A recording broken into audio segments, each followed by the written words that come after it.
I wrote a best-selling book called The Fifth Vital about the opiate epidemic and my experience with heroin addiction. And that's another thing I wanted to talk to you about. Has sold 300,000 copies. Wow, that's amazing. It is a USA Today bestseller. It is one of the highest ranked books on Audible and Amazon. It's got over 5,000 5-star ratings.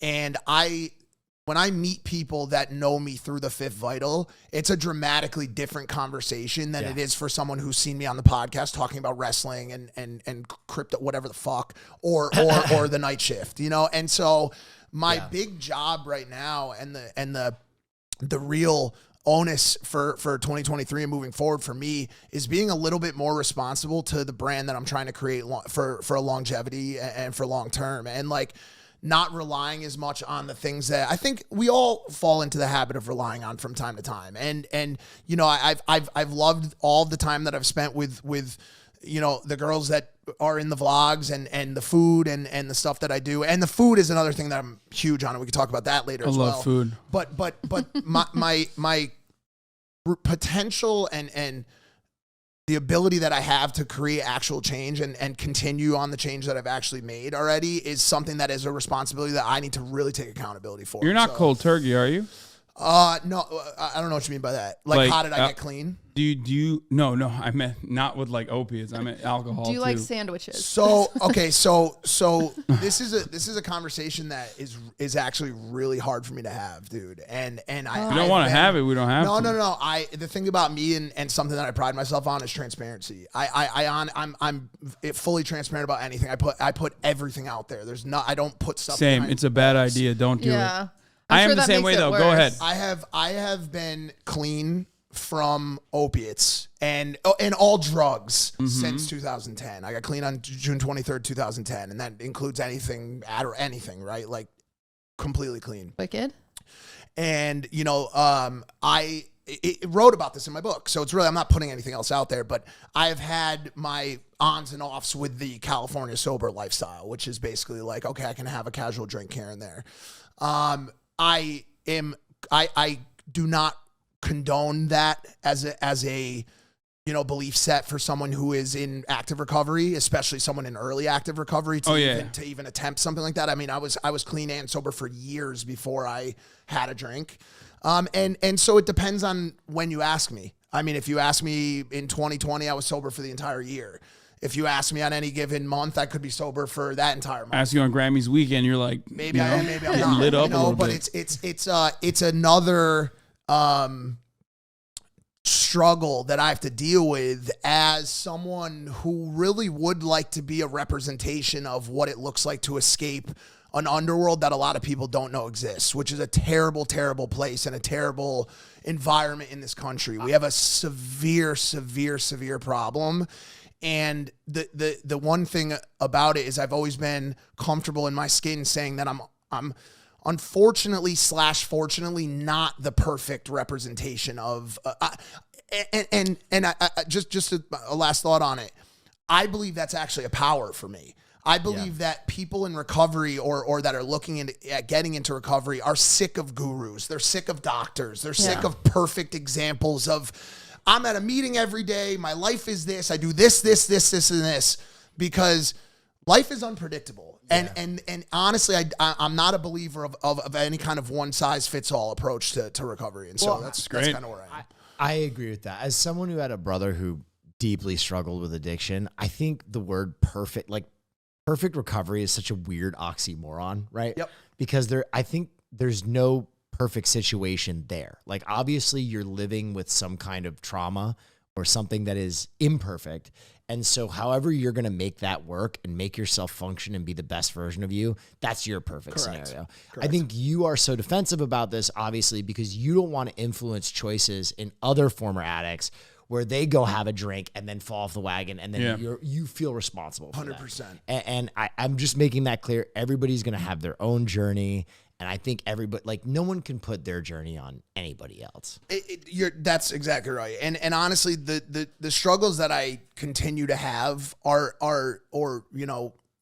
ons and off periods, whatever you want to call it, are generally me continuing to try to work through trauma. Yeah. And I have a tremendous amount of experience with trauma and ICUs and dead friends and anything you can imagine under the sun. I've been cut open 1,000 times. I have severe chronic injuries and issues, everything under the sun. And I've seen terrible fucking things.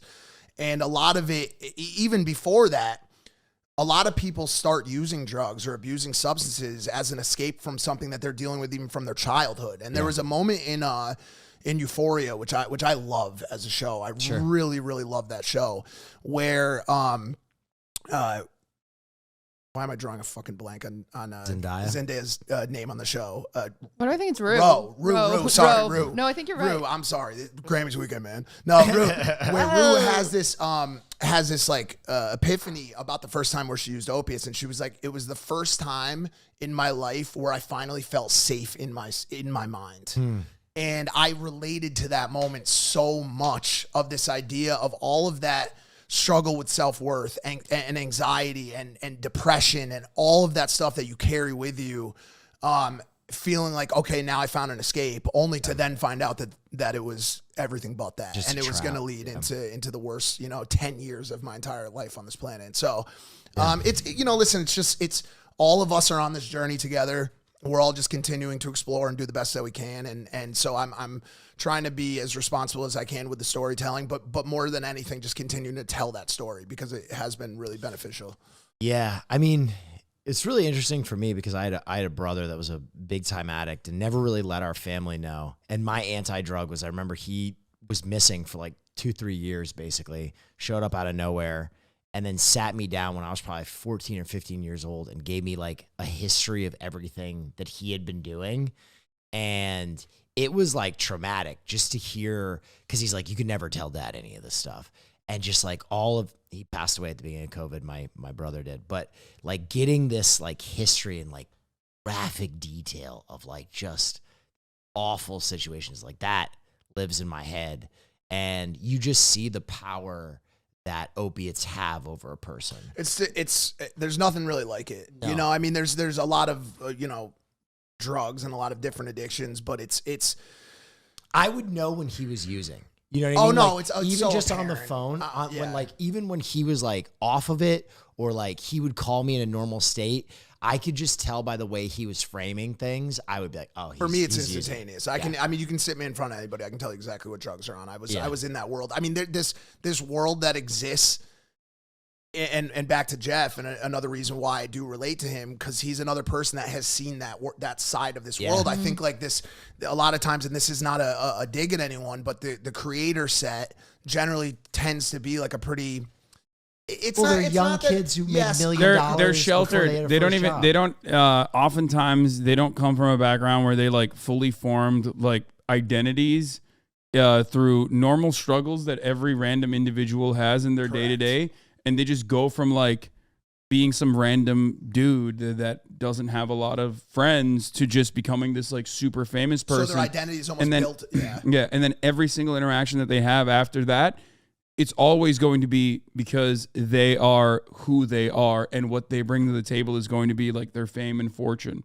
So you can't, in my opinion, you can't make like, you can't shape your identity around that.